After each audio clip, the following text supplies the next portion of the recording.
Alright, I just wanted to get a close-up of the flame. You can see the tube and you can see the 6 holes with the flames coming up out of them. If I increase the airflow,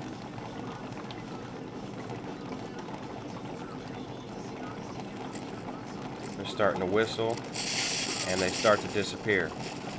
See that 3 of them have already flamed out. Now I'm going to reduce the air pressure until that flame starts to get solid again, and I'm going to relight the ones that are off.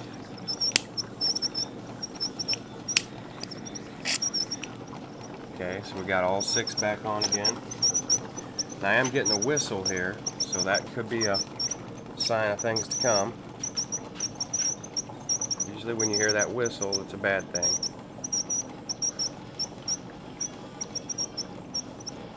Alright, the whistle's dissipated some. We're about 3 liters a minute right here, which is about a 3-to-1 mix, which is what we figured we needed. But, oh!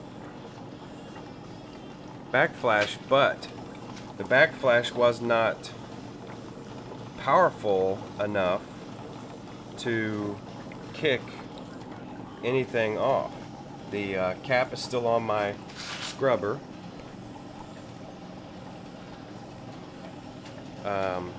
The dryer is fine. The check valve, no problem. But I did see flame in the flow gauge. So, but the point is, it did not pop a tube. It didn't cause any problem in there with backflash like we would normally have. So that's a flash out. It's not a flash. I mean, of course, it is a flashback. Okay, there we go again. Let's see what's happening here. Okay, we're either too... I'm not sure.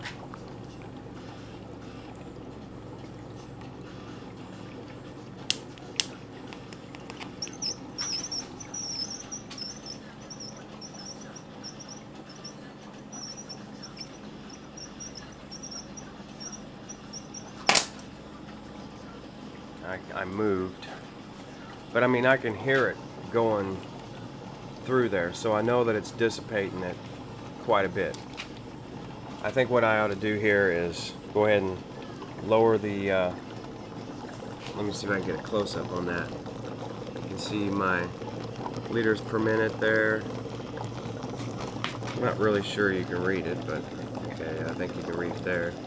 But you can see it's bouncing up around the 3 mark consistently. You know, better flow meters, of course, be better. This is not made for hydrogen. This just gives me a rough idea of how much I'm putting in of one thing and how much I'm putting in of another. I don't want somebody saying, hey, I saw you using a CO2 flow meter to measure the output of the gas. No, I'm not measuring the output of the gas with that. What I'm using for that is a simple volume test. We just displace water. Now, that is accurate enough for anyone who's not in a lab. If you're at home working on stuff, that's what you're going to be using. You're not going to be going and ordering some $5,000 or $10,000 or $20,000 flow meter. So there are some decent meters that are out there. Mileage Seekers has one that I believe has been calibrated for hydrogen. But you know, there's a lot of controversy over exactly how to calibrate for hydrogen and oxygen, since you have both of them going through the gauge. Me personally, I don't think that you can just put a hydrogen meter on there unless it's a sampling meter that will sample the amount of hydrogen coming out. In other words, you can't count on 2 hydrogen atoms and 1 oxygen atom combining and having something that measures just hydrogen, measuring the extra oxygen too. It's going to throw it off. So unless you have a sampling device that samples just the hydrogen content, you're not going to... Woo! That time it popped. Alright. So I must have had my flow on the air turned down a little bit more that time. Now you can just get a quick view in here. I've got some stainless steel mesh in here with my vinegar, and the vinegar, as you can hear that bubbling action coming in from the output. That's the tube coming in the bottom. There's another tube inside the cell that comes up to about here. That's about halfway up in the fluid, so that when the flame comes in the top, it blows up the volume that's here, pops the cap off, and no harm, no foul. It doesn't get past that. So that's blow-off protection. That should be on any setup that you're lighting. You should always have blow-off protection. That's a simple 2-inch stainless tube.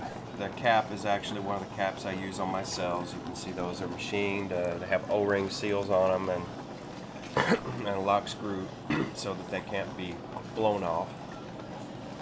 And then the top cap is just something you get from Lowe's for capping off a PVC pipe. So anyway, there's a dryer here. It's not desiccant in there. It's actually vermiculite.